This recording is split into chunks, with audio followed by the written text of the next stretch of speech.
जय महाराष्ट्र. नमस्कार. घरोघरी मातीच्या चुली या मालिकेच्या पुढील भागामध्ये जबरदस्त असा ट्विस्ट आपल्या समोर आलेला आहे आणि त्याचाच रिव्ह्यू आपण या व्हिडिओमध्ये पाहणार आहोत. तर यामध्ये मास्कमॅन बंदिस्त लताला म्हणतो की चला आता आपल्याला जायचं आहे व लता विचारते कुठं जायचं आहे. तर मास्कमॅन म्हणतो चल आता तुला आणि तुझ्या मुलीला जरा भेटगाठ घालून आणतो, म्हणजे तिला समजेल की तू अजून जिवंत आहेस आणि माझ्या ताब्यात आहेस, म्हणजे तिची अजून घुसमळ होईल. व लता खूपच रागामध्ये असते व म्हणते की जो तू खेळ माझ्या मुलीसोबत खेळतोय ना त्याचा अंत माझी मुलगी लवकरच करेल आणि तुला चांगलाच धडा शिकवेल.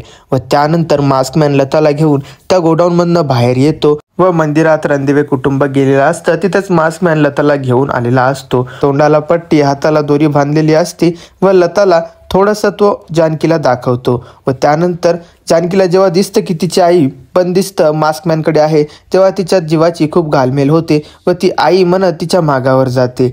पण तेवढ्यात मास्कमॅन लताला तिथून घेऊन पळून जातो व लताला घेऊन गाडीकडे जात असताना लता तिथे एक आपट्याचं पान घेते व गाडीमध्ये बसल्यावर त्याच्यावर काहीतरी लिहून त्या मंदिराच्याच आवारामध्ये फेकते. जानकी तिला सापडण्यासाठी तिच्या मागावर येते पण तेवढ्यात मास्कमॅनची गाडी तिथून निघून जाते व जानकी त्या आपट्याचे पान जिथं फेकलेलं होतं तिथेच येते व त्याला उचलायला जाते. तर प्रेक्षकांनो लताने असं काय लिहिलं होतं, जानकीसाठी कुठला इशारा दिला होता, जेणेकरून जानकी आता कुठलं पाऊल उचलणार व तिच्या आईला कसं सोडवणार हे पाहायला खूपच इंटरेस्टिंग मजा येणार आहे. तर बघत राहा आणि अशाच न्यूजसाठी आपल्या चॅनलला आवर्जून सबस्क्राईब करायला विसरू नका.